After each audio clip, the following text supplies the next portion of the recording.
Hey team, Argent here. I put off doing this review for a little while, just because I honestly couldn't really think of a reactionary angle to do of this movie. I guess I could just say something generic about manhood, about primogeniture, about traditional masculinity, going into the forest with a rifle, etc. But contrary to what people think, I don't review absolutely everything I watch. Just because a lot of things are just kind of like horror movies, and I just don't really have much to say about them. I mean, like, there's a certain type of movie that makes for a good reactionary review. Generally speaking, it's something that either it's kind of like a decently produced film, like V for Vendetta, that has some major political issues, or a movie I kind of like, but maybe isn't the greatest, like the Star Wars prequels. Kind of something I can kind of make fun of. Keep in mind, when I make fun of something, it doesn't mean I hate it. There's a lot of movies I cover in reactionary reviews that I poke some fun at, but to try and be entertaining, I will kind of trash them a bit, but I actually like the movie. Um, so there's those kind of movies. Anything that kind of has like a science fiction, like kind of where they existentially explore an issue. That's good. Kind of serious horror movies are good. Um, Kind of just generic action movies or kind of stuff like this that's kind of artsy. It's really hard to do a review of, especially kind of the way I do it. Actually, it's hard even if you were going to use clips from the movie, just because of the nature of it. This isn't really a plot-driven or narrative-driven film. This is kind of a visually driven film. So I guess just before we get into the plot, such as it is, let's just talk a bit about my thoughts on the movie. It was okay. It wasn't really bad. It was probably a pretty good movie. There's movies that I think are just fucking horrible, and I think everyone should think is horrible, like Transformers 2, like Tron 2, like Pirates 4, which I just think are objectively horrible movies. And I think just what they did just makes for a very bad narrative. I think the script is just very poor. I think the characters are bad, and I think I can explain that. There's movies that I think are like objectively good movies, even if you don't like them, and we'll get to that in one sec. But I think you have to say, oh well, they did good editing. There was good production quality. The narrative flows. The characters are fleshed out. The themes are clear and well developed, kind of like The Dark Knight. I don't really see how you can watch that and say it's a bad movie. And then there's kind of movies like The Revenant, which just aren't really my thing. Um, I like plotted movie. I like dialogue in movie. I'm not really that big a visual guy. So when there's a movie that's The Revenant, which is kind of a bit artsy, it's not a bad type of artsy though. It's just not my thing. It's a bit like for those of you who've seen Mad Max Fury Road, it's a bit like that, but much slower. Mad Max Fury Road was kind of a hybrid of an art film and an action movie. And I think it actually really worked. There was lots of kind of fun, creative stunts, fun, creative costumes, etc. And The Revenant's a bit like that. I think the people I can recommend this film the most to is people who really like nature shots. There's a lot of really beautiful scenery. It takes place like out in the unsettled wilderness of the Louisiana Purchase, out in like kind of the Rocky Mountains, or I guess that's not quite the Rocky Mountains. I guess just out in the middle of America, along the Mississippi, kind of to the north. There's French traders, so probably near the Canadian border. We got pine trees, we got mountains, we got snow, we have rivers, beautiful landscape. It's all in winter. It's a very nice movie. If you like this kind of landscapes, if you kind of like animals, if you kind of like survival, you'll probably like this movie. If you really want like an in-depth plot and really fleshed out characters, then you won't like this movie. I think it's too long. I think 2.5 hours is way too long for this movie. I think you could cut half an hour of this film and not even notice it. A lot of the scenes just go on too long. So our film takes place in 1823, and the main character is Hugh Glass, who will just be referred to as Glass. So he acts for a guide for the captain, Captain Andrew, but we'll just call him the captain, who is a party of trappers who are, well, they're trapping furs.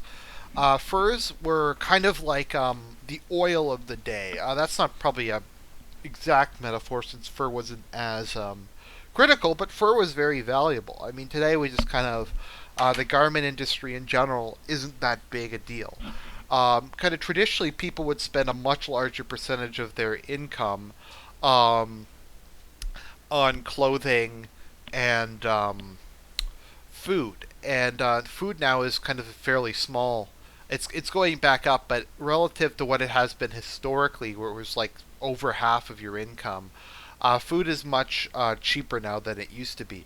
The same kind of goes for clothing, and I'm not talking about like fancy stuff like designer clothing, because some people can spend like a large portion of their income. It's just not necessary. I mean, just to survive, just to have some clothing that's not completely torn apart was a lot of your income. And if you were middle or upper class, one of the best ways to do that, at least before cotton really caught on, was fur. You could shave fur down and make felt out of it. Uh, Top hats are made out of felt, in particular beaver pelt. So it was a very lucrative way, especially if you're like Fitzgerald in this movie and you have military training and you're kind of like a rough guy. You don't really have a lot tying you down. You could go out into the wilderness. You could shoot some animals, get some pelts, and you'd make a ton of money. It's a bit reminiscent, kind of the spice trade. Um, like if a lot of people died, particularly Portuguese, basically sailing from Portugal all the way to India. But if you made it back with a thing of spices, like a boatload of spices from India to Portugal, you were wealthy for the rest of your life and maybe your children's lifetimes. I think it's very difficult for us to understand today the amount of wealth that something like this could generate. So I'm just talking about this because there's not that much of a story, so I'm just going to talking about history a bit. So the main character has a half Pawnee son. It doesn't really explain who the Pawnee are. I know they're a native tribe or an Amerindian tribe. They seem to be more peaceful than a lot of other tribes. So they're hunting for elk, and the rest of the trade company is ambushed by a hostile Air Acara war party. Now, the Air Acara, a group of French fur traders, as we'll find out, stole the daughter of the chief. So the Air Acara are just basically killing all the white people within their territory to try and find who took their daughter. Now they're kind of excessively brutal in doing this, but like they at least have a kind of an understandable motivation. And people will probably go, "Oh, this is an SJW film. It's showing white people as being evil." To a certain extent, I kind of got more of the impression that the French traders were just kind of assholes.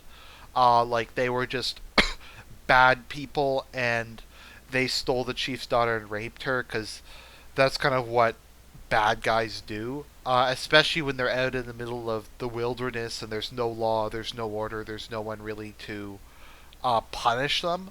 That's just kind of what men do.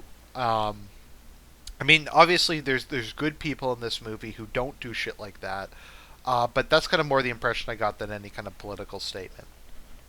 I mean, they make it a couple times, but it's not that big story for the Indios than most minorities, because it's not like they're some foreign invaders. It's not like they're Muslims who are coming in from North Africa and taking over. This was their land. I'm not saying we have to give it back. I'm just saying this was like where they were from. It's not like they invaded or something. So I actually do kind of feel sorry for them, and I actually don't think that that's that an objectionable political statement. Um, so most of the men get killed in the attack. The attack's pretty cool actually. It really shows kind of I think how early muskets aren't that effective versus kind of bow and arrows. Bow and arrows you can reload a lot faster. Um, there's a lot less stuff. Like you just have to carry your bow, maybe some spare strings for the bow or whatever it is they're called. and your arrows, and that's all pretty easy to carry. You don't have to carry a powder horn, you don't have to carry bullets, the cleaning rags, the ramrod, etc. Um, so they kind of get slaughtered. It's a pretty good action scene, actually. And a small group of the men succeed in escaping. They have to abandon their boat, though, because they have to get back on their boat and get away. They have to abandon it because, well, their boat um, is slow, and the I'll just call them the Indios are tracking them down as they go down the river, and as they're kind of going down the river, they would be killed because the boat's slow. The Indios are on horses; they can catch up to it, so they abandon it. So Glass is scouting ahead, and he stumbles across a mother grizzly bear and her cubs. Now, I'd say this is by far the best scene in the movie. The grizzly bear attacks Glass, and he gets mauled by it. And this scene goes on for a long time. But the grizzly bear completely wrecks him. It like bites him, it gouges him, it claws him, it steps on him and tries to crush him. Like there's a big mauling scene, and the grizzly bear walks away, and he manages to pick up his rifle, and then the grizzly bear charges him again, and he shoots it in the neck. But grizzly bears are pretty big, and it's going to take a while. So he starts wrestling with the bear, and he pulls out his bayonet and like stabs it in the neck. Um, and after he stabs it in the neck, the grizzly bear collapses on him. So we have Glass, who's covered from head to toe in lacerations, wounds, broken bones, bruises, and he can barely move. However, because he lived among the Indios and he has an Indio son, he knows how to survive in the wilderness. He's kind of learned their ways, as it were. Um, yeah, so he's learned their ways. He knows what to do with them. He knows how to survive in the wild, and they need his wisdom, so they make a litter for him and carry him along. So that they carry him on the litter. Their progress is greatly slowed. The villain of the movie is a man named John Fitzgerald. I'll just call him Fitzgerald. A gruff, half-scalped trapper who used to be in the army and used to kill Indios when he was in the army. And he really hates Glass because, well, he had half his scalp taken off. And he hates him. He sees him as a traitor to kind of the Hawaiian race. So their progress is slowed. Um, and eventually, um, let's see here. They're about to try to kill Glass as a mercy killing, but they don't. Um, the captain attempts to kill him himself, but he's incapable of it. He offers money for anyone willing to stay behind with Glass until he recovers or dies on his own. The only volunteers are his son, Jim Bridger, who's kind of a naive youth, and Fitzgerald, because they had to abandon most of their pelts, and Fitzgerald needed some more money. The captain makes the men promise that if Glass dies, they will be given a proper burial. So they dig a grave for him. Fitzgerald is planning the whole time to kill Glass and pocket the money. So seeing the wounded man as a lost cause, Fitzgerald attempts to smother him, but Hawk stops him. That is his half-Indian son. Um, when Hawk tries to call for help, Fitzgerald stabs the boy in front of his father and hides his corpse. Fitzgerald hurriedly hides Hawk's body before Bridger returns to camp. Glass can do nothing but watch as Fitzgerald lies about a huge group of Indios coming to kill them. So Bridger doesn't want to die, and he realizes Glass is going to die anyways. So Fitzgerald hurriedly drags Glass like a couple 100 feet, throws him in the grave that he had dug, and pours dirt on him, and then runs away. Bridger reluctantly decides to come because he doesn't really want to defend a dying man from a bunch of savage Indios who will probably scalp him and kill him anyways, which is fairly logical. So Glass is basically on his own now, and he succeeds in basically crawling, and he gradually heals. So we go through his adventures. I don't really want to go into detail because it's kind of a visual thing. But Glass, you see him trying to survive. He has to set his own wounds. He has to catch his own food. He has to eat roots and stuff. Um, Eventually, what happens is he comes across a Pawnee man, and they succeed in killing a bison, and they finally get some food. So they talk and bond as they travel together. The man treats Glass's wounds with maggot therapy, which is pretty interesting because maggots secrete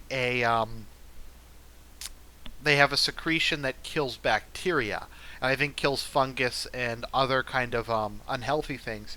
And maggots will only eat dead flesh, which is kind of useful.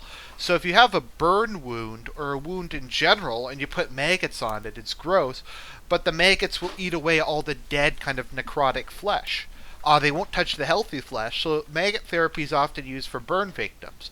Because you don't really want to go poking around there in a knife or pull the stuff off, but the maggots with their tiny jaws will eat it off, and then the secretion will sterilize the wound.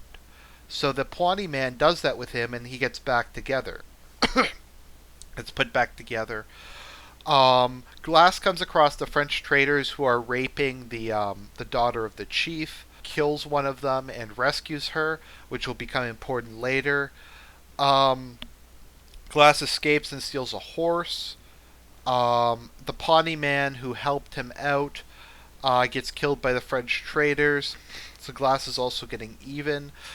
So as he's getting away, he runs into the hostile Indios again and runs off a cliff, which kills his horse and wounds Glass further.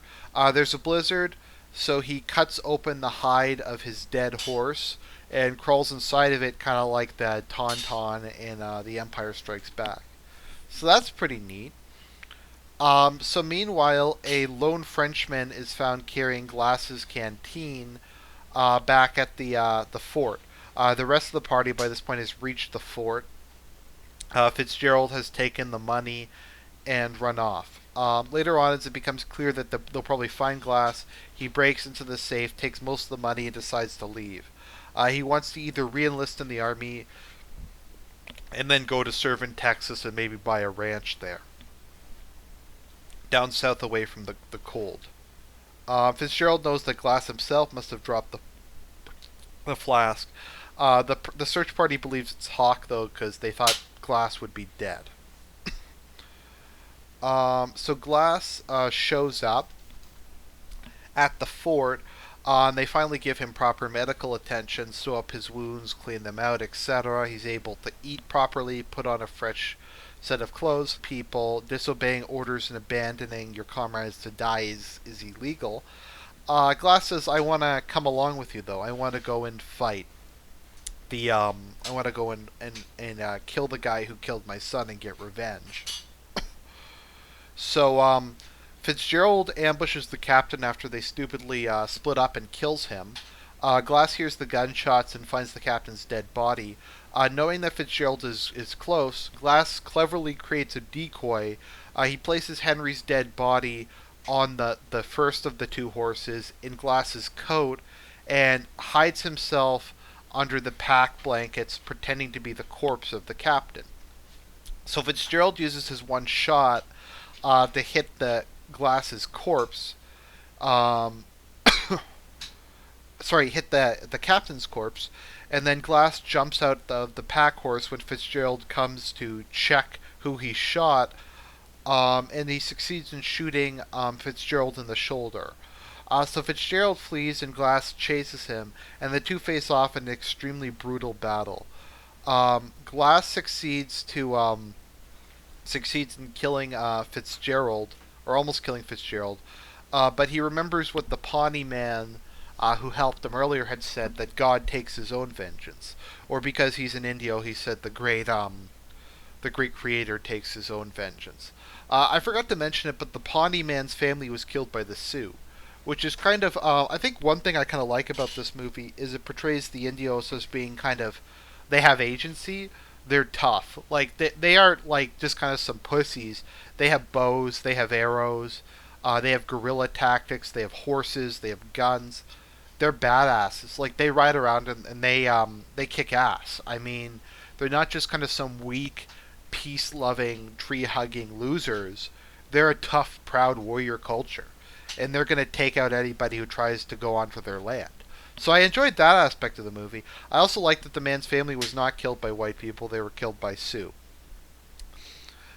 So yeah, so as Fitzgerald's dying, he pushes him into the river, uh, which is symbolic of he'll probably die in the river, but symbolic that he's leaving it up to nature, to or in other words, God to deal with hit the revenge. The remaining Indios who were looking for the daughter succeed in finding Glass as he's by the river. Looking over, though, the chief is accompanied by his rescued daughter. Um, they kill and scalp Fitzgerald, and then go by Glass. Um, and they spare him because he. Let's see here. Um, what was it again? So they spare him because he had saved the daughter, and Glass is left by the side of the river, heavily wounded, and he begins having flashbacks about his deceased wife, which had bothered him throughout the film. Despite his revenge being complete, he's kind of left hollow. It's sort of implied that he has kind of, in not killing Fitzgerald himself and pushing him down the river and kind of leaving it in God's hands, he kind of has come full circle, kind of transcended his hate and grief, and now he's finally able to die and be with his wife again, was kind of the message I got from it. So there's kind of a spiritual, religious element to this movie. So it's not a bad movie. Like I said, this review is only a tenth as long as the film. Or wait a minute.